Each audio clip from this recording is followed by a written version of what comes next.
আসসালামু আলাইকুম। চলে আসলাম তোমাদের সাথে নতুন আবার কিছু রেসিপি নিয়ে। আজকে কি কি রান্না করব তা তোমাদের সাথে শেয়ার করব।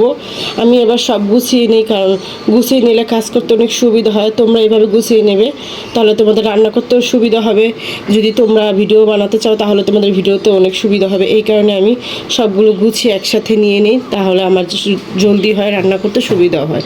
এখানে আমি পেঁয়াজ কেটে নিয়েছি, দেখো এখানে ডিম ভুনার জন্য, ভাজি করার জন্য, মজকের জন্য। তারপরে যে এখানে ডিমগুলো, এই যে ডিমগুলো এগুলো সিদ্ধ করে নিব। আর এখানে মজক রান্না করব, এই যে মজকটা ভিজিয়ে নিয়েছি। আর এখানে যে পটল আলু ভাজি করব সেটাও কেটে নিয়েছি। এখন আমি রান্না করব, তারপর চলে যাচ্ছি কীভাবে রান্না করি সেগুলো তোমাদের সাথে শেয়ার করব। চলো এখন রান্না করি, যায় তোমাদের সাথে শেয়ার করি কিভাবে রান্না করি আমি।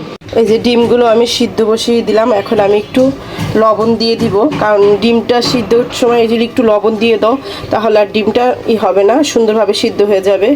অল্প একটু লবণ দিয়ে দিলাম, ডিমটা সিদ্ধ হতে থাক।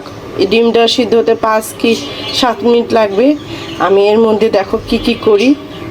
আরেক চুলে এখন ভাজিটা বসিয়ে দিব, তোমাদের সাথে একটু শেয়ার করি। এখানে তেল বসিয়ে দিলাম, অল্প একটু পেঁয়াজ দিয়ে দিলাম, কারণ তেলটা অল্পই দিব। পটলেতে বেশি তেল খায় না।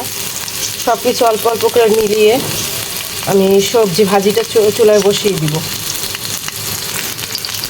এখন একটু হালকা হালকা ভাজবো, বেশি ভালোভাবে ভাজবো না। তেলা কড়াইতে ভাজি রান্না করলে ভাজিটা ভালো হয়। এই দেখো একটুখানি একদম অল্প একটু হলুদের গুঁড়ো দিয়ে দিলাম, কারণ বেশি হলুদের গুঁড়ো দিলে গন্ধ আসে, এটার জন্য একদম কম পরিমাণে হলুদের গুঁড়ো ব্যবহার করব ভাজির ভিতরে। আর এখন একটু অল্প করে অল্প একটু আদা বাটা দিয়ে একটুখানি আদা বাটা দিয়ে দিলাম।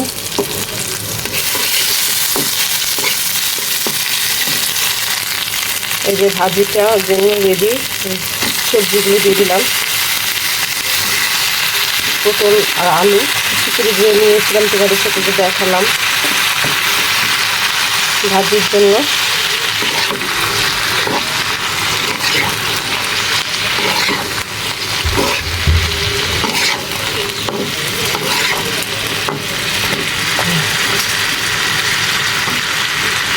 ভাজিটা এখন করে নেব।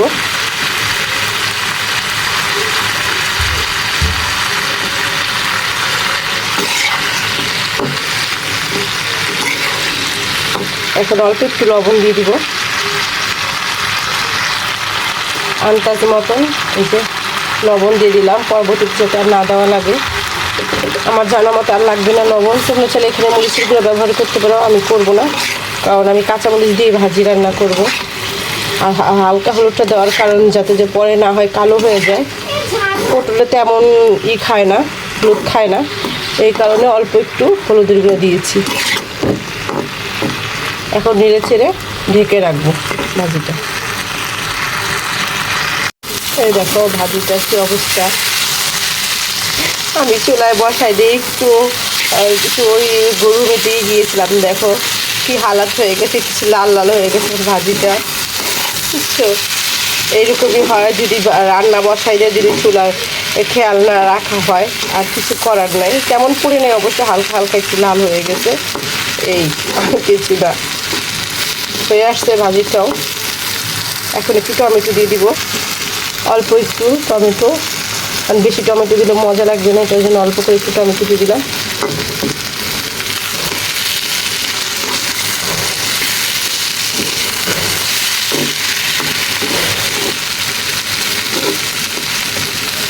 ভাজির ভিতরে পটল ভাজিতে কিন্তু টমেটোটা দিলে স্বাদ লাগে, এই কারণে টমেটোটা দিলাম। এই দেখো আমার ডিমটা প্রায় সিদ্ধ হয়ে গেছে। এই যে এখন আমি ডিমটা নামিয়ে নিব। দেখছো আমি তো বললাম 2 চুলায় 2টা কাজ করতেছি। এখন নামিয়ে এই ডিমটা আমি ছিলে ডিমটা ভুনা করব। এখন তেল গরম হয়ে গেছে, যে একটু করে অল্প একটু হলুদের গুঁড়ো দিয়ে দিব, আর একটু লবণ দিয়ে দিব ভাজার জন্য, সুবিধার জন্য। ডিমগুলো এক এক করে সবগুলো ডিম বাছতে দিয়ে দিলাম।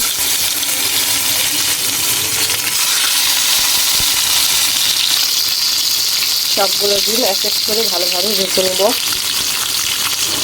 হালকা হলুদ দিচ্ছি, কারণ মশলার ভিতরে আমি ডিম ভুনাও হালকা মশলা ইউজ করবো, তোমাদের সাথে সেটাই শেয়ার করব। দেখো ডিমগুলো এইভাবে ভাজা প্রায় হয়ে আসছে।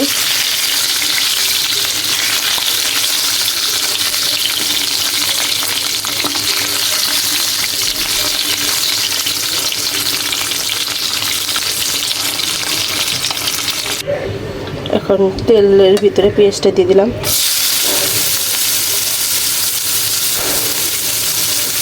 ডিম ভুনার জন্য তেলের সাথে কাঁচামরিচ দিয়ে দিলাম। এখন তেলের সাথে ভেজে নেব।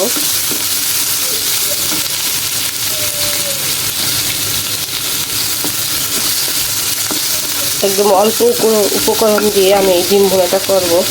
খেতে অনেক ভালো লাগে এভাবে যদি তোমরা ডিম ভুনা করো। সাধারণত তোমরা সবাই ডিম ভুনা করতে পারো জানি, কিন্তু এইভাবে ডিম ভুনা করলে ডিম ভুনাটা খেতে দারুণ হয়। আর একটু তেল দিয়ে দেবো, বেশি না।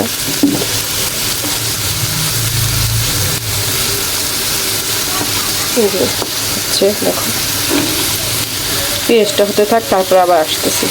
পেঁয়াজটার ভিতরে একটু জিরা আর একটা লং এই যে একটু হালকা থেতো করে দিলাম। ঘ্রাণটা ভালো আসবে এই কারণে। ডিম ভুনার ভিতরে এই জিরাটা কিন্তু অনেক দারুণ একটা স্মেল আসে, এই কারণে দিলাম।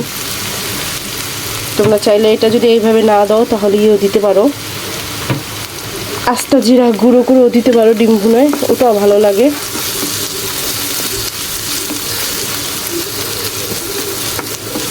একটা ঘ্রাণ আসে, সুন্দর একটা ঘ্রাণ আসে। এই দেখো পেঁয়াজটা হয়ে গেছে, হালকা হালকা ভালোই যথেষ্ট হয়ে গেছে। আমি আর ভাজবো না, এখন সবগুলো মশলা এক এক করে দিয়ে দিব। এখানে লবণটা আন্দাজ মতন দিয়ে দিলাম। এখন একটা আদা বাটা দিব, আদা বাটা একদম অল্প পরিমাণে দিব। এই যে একটু আদা চামচ আন্দাজ আদা বাটা দিয়ে দিলাম, আদা চামচ আন্দাজ আদা বাটা দিয়ে দিলাম। আর একটু যে হলুদের গুঁড়া আধা চামচেরও কম, যে ধনিয়ার গুঁড়া দেখেছ তো। এখন আরেকটা জিনিস বাকি আছে, সেটা হলো মরিচের গুঁড়া দিব সাথে। একদম হালকা মশলায় ডিম ভুনা, শর্টকাটে এটা করতে পারো। আমি সবসময় চেষ্টা করি ঘরে যা থাকে সেই উপকরণগুলো দিয়ে তোমাদের রান্না দেখানো, যাতে তোমাদের উপকারে আসে। যা যা থাকে ঘরে স্বাভাবিক সবসময় সেগুলো দিয়ে রান্না করে দেখাই।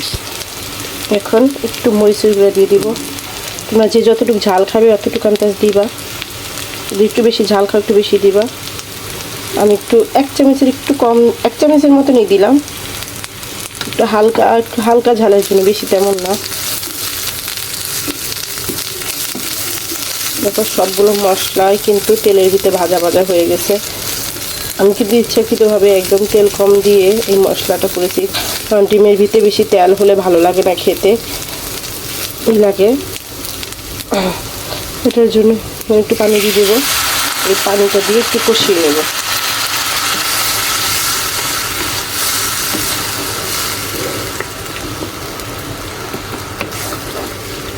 ডিম ভুনার মশলা রেডি, দেখেছো। এখন একটু কষানোর পরে ডিমগুলো ছেড়ে দিব। দেখো মশলা কষানো হয়ে গেছে, এখন ডিমগুলো দিয়ে দিব। ভেজে রাখা ডিমগুলো দিয়ে দিলাম। ডিম ভুনা করতে বেশি সময় লাগে না অবশ্য, যারা রান্না করে তারা জানো। আমি একদম কম সময়ে ডিম ভুনাটা করে নিলাম। একদম কম সময় ডিম ভুনাটা হয়ে গেল আমার। এখন 2-3 মিনিট ভেজে নামিয়ে নেব ডিম ভুনাটা।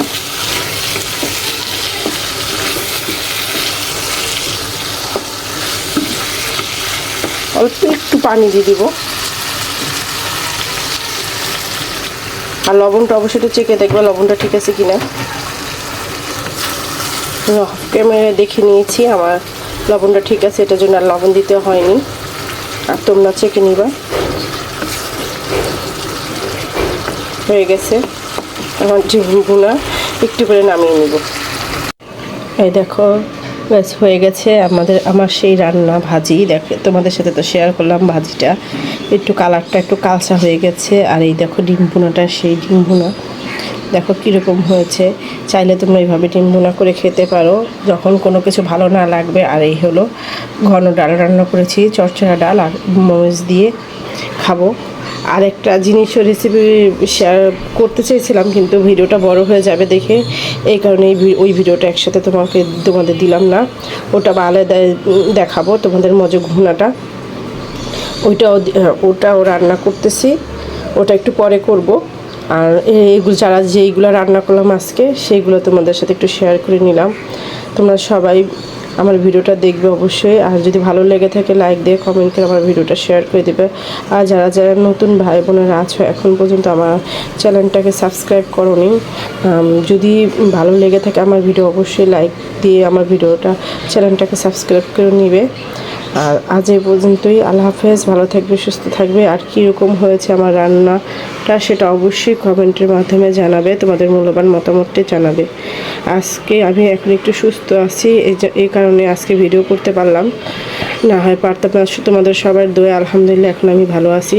তোমরা সবাই দোয়া করবে আমার জন্য, মানে এভাবেই আমি সুস্থ হয়ে থাকতে পারি। আর তোমাদের সাথে প্রতিদিনের কী রান্না করি সেগুলো শেয়ার করতে পারি। আল্লাহ হাফেজ, আসসালামু আলাইকুম। তোমরা সবাই ভালো থাকবে।